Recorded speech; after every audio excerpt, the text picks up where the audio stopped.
अस्सलाम वालेकुम everyone, welcome back to CLTF academy. आज हमारे एमसीक्यू सीरीज़ का पार्ट 4 है और टॉपिक जो है वो इलेक्ट्रिसिटी होगा। So let's start this session.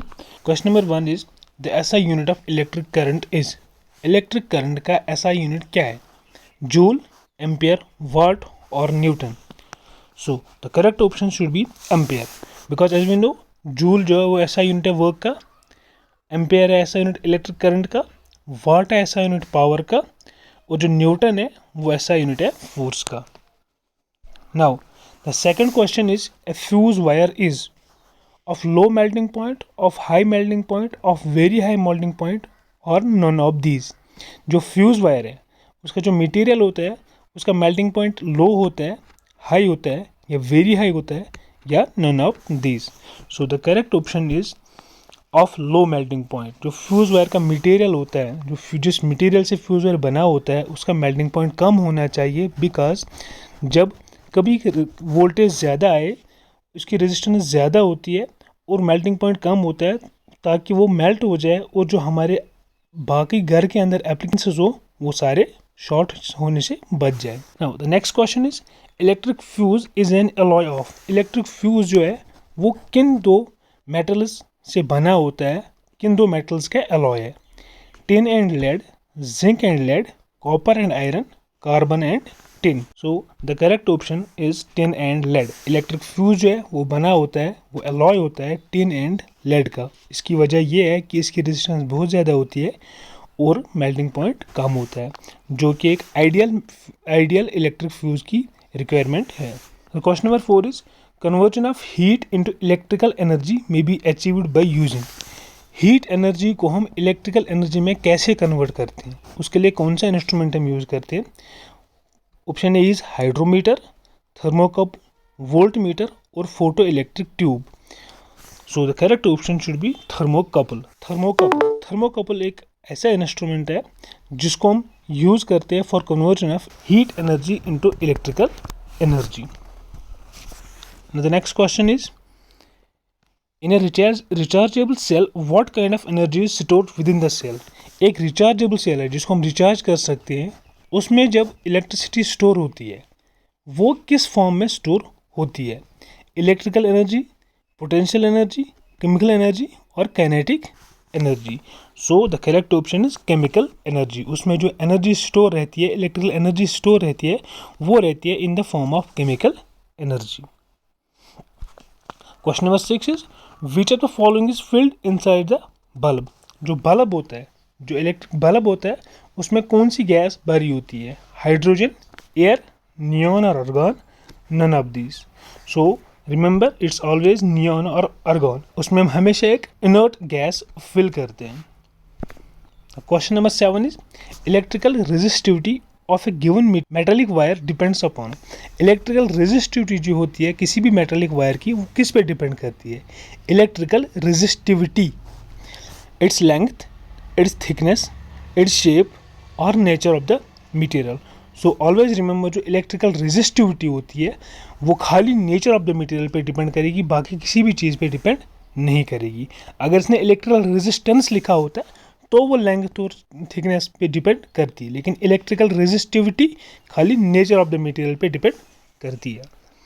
Question number 8 is what is the relationship between resistance and current. Resistance और करंट के दरमियान कौन सी रिलेशनशिप है? जैसे हमें पता है एक फॉर्मूला है V is equal to I R, इसको ऐसे याद रख सकते हो वीर। V is equal to I R, V voltage, I electricity and R is equal to resistance. So यहाँ से हमें पता चलता है जो रेजिस्टेंस और करंट है वो आपस में इन्वर्सली प्रोपोर्शनल है। So the correct option should be option B, they are inversely related to each other. The question number 9 is how much more heat is produced if the current is doubled.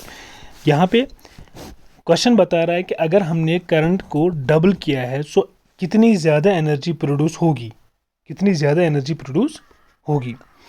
Twice the original amount, thrice the original amount, 4 times the original amount, 5 times the original amount. So remember formula H is equal to I square RT. Heat produced in a resistor having resistance R and current I in time T. The heat जो produce होगी वो होगी आई square R T. यहाँ पे आई को है, जो current है उसको स्क्वायर है, अगर हम आई डबल करेंगे तो हीट हो जाएगी 4 टाइम्स, अगर हम आई को ट्रिपल करेंगे तो हीट हो जाएगी 9 times. So the correct option is 4 times H1, 4 times H1 या 4 टाइम्स द ओरिजिनल अमाउंट, जो पहले हुई थी हीट डेवलप, उसके 4 टाइम्स ज़्यादा हीट डेवलप होगी। Now question number 10 is, a battery of 10 volt carries 20,000 coulomb of charge through a resistance of 20 ohm. The work done in 10 seconds is, हमें निकालनी है work done in 10 seconds. So याद रखना, जो work done होती है वो होती है Q into V. Work done is equal to charge into voltage. यहाँ पे charge दिया हुआ 20,000, 10 दिया हमें volt, so 20,000 into 10 is equal to 2 into 10 to the power 5 joules. कभी कभी हम इस फॉर्मूला को ऐसे भी लिख सकते हैं, W is equal to Q V, और V पता है V किसके बराबर है, आई आर, तो हम इसको ऐसे भी लिख सकते हैं Q into I R, W is equal to Q I R. इस चीज़ का ख्याल रखना। Now question number 11 is, two resistors are connected between 2 points say A and B in parallel. दो रेजिस्टर्स दो पॉइंट्स के दरमियान A एंड B के दरमियान पैरेलली कनेक्टेड हुए हैं। The physical quantity that will remain the same between the 2 points, कौन सी physical quantity in दो पॉइंट्स के दरमियान सेम रहेगी, करंट, वोल्टेज, रेजिस्टेंस और none of these. So always remember, जब भी पैरेलल कनेक्शन होगा दो रेजिस्टर्स का, उसमें जो फिजिकल क्वांटिटी कांस्टेंट सेम रहती है वो रहती है voltage. So the correct option should be voltage B. In parallel combination voltage remain same across 2 points. अगर सीरीज कॉम्बिनेशन होती, अगर ये सीरियली कनेक्ट हुए होते तो इनमें करंट सेम रहती, वोल्टेज सेम नहीं रहती। सो इस बात का ख्याल रखना, पैरेलल कॉम्बिनेशन में वोल्टेज सेम रहती है 2 पॉइंट्स के दरमियान, और सीरीज कॉम्बिनेशन में करंट सेम रहती है 2 पॉइंट्स के दरमियान। The question number 12 is, the resistivity does not change if the material is changed, the temperature is changed, the shape of the resistor is changed, both material and temperature are changed। Question बोल रहा है resistivity कब change नहीं होती है। पहला option बोल रहा है मटेरियल इज चेंज, अगर हम मटेरियल चेंज करेंगे, तो हमने पीछे भी देखा रेजिस्टिविटी जो है वो खाली मटेरियल पे डिपेंड करती है। अगर हमने मटेरियल ही चेंज किया, सो ऑब्वियसली जो रेजिस्टिविटी है वो चेंज हो जाएगी। द टेम्परेचर इज चेंज, अगर टेम्परेचर चेंज करेंगे तो रेजिस्टिविटी अगेन चेंज होती है। The shape of the resistor is change, ये शेप पे डिपेंड नहीं करती है, अगर हम शेप चेंज करेंगे भी रेजिस्टिविटी चेंज नहीं होगी। So the correct option should be C option, the shape of the resistor is changed. मतलब not change if the shape of resistor change, अगर शेप ऑफ रेजिस्टर चेंज हो भी जाएगी resistivity change नहीं होगी। The resistivity does not change if the shape of resistor change because nature of material will remain same.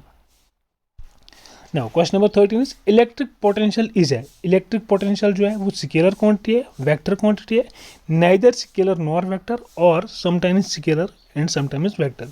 सो याद रखना, electrical potential जो है वो है work done on a body या on a unit charge. So work done is A scalar quantity, so electric potential जो है वो एक स्केलर क्वांटिटी है। So correct option is A, scalar quantity. Now the question number 14 is, coulomb is the SI unit of, coulomb किसका SI unit है, charge, current, potential difference और resistance. So remember, coulomb जो है वो SI unit है किसका, charge का। सो correct option is charge. Current का एसआई यूनिट एम्पेयर है, potential difference SI unit volt है, और रेजिस्टेंस का जो एसआई यूनिट है वो है ohm, OHM, ohm. Question number 16, the heating element of an electric iron is made up of, जो इलेक्ट्रिक आयरन होती है उसका जो हीटिंग एलिमेंट होता है वो किस चीज़ का बना होता है, कॉपर, निक्रोम, एल्यूमिनियम और iron. So remember, it's always made up of nichrome because of it is high resistance. जब इसकी हाई रेजिस्टेंस होती है, जो हीट डेवलप होती है वो ज़्यादा होती है, और आयरन में हम चाहते हैं कि हीट डेवलप ज़्यादा हो।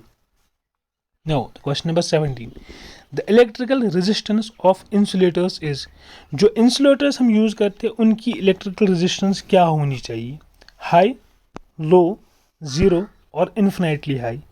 सो रिमेंबर, इलेक्ट्रिकल इंसुलेटर्स जो है उनकी रेजिस्टेंस होनी चाहिए इन्फिनेटली हाई, बहुत ही ज़्यादा रेजिस्टेंस होनी चाहिए। अगर कंडक्टर्स की बात करें, जो आइडियल कंडक्टर होता है उसकी जो रेजिस्टेंस होनी चाहिए वो होनी चाहिए 0, लेकिन जो इंसुलेटर है उसकी रेजिस्टेंस होनी चाहिए infinitely high. So now question number 18 is the purpose of rheostat is, rheostat का पर्पस क्या होता है? जो हम रियोस्टैट यूज़ करते हैं एक इलेक्ट्रिक सर्किट में, उसका पर्पस क्या होता है?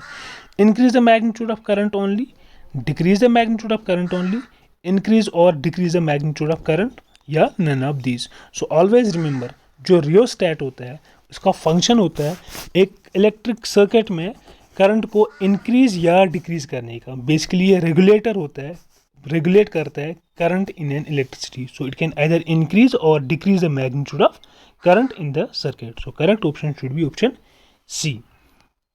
Now question number 19 is point to be kept in mind for verification of Ohm's law. जब हम ओम्स लॉ वेरीफाई करते हैं तो हमें किस चीज़ का ख्याल रखना पड़ता है?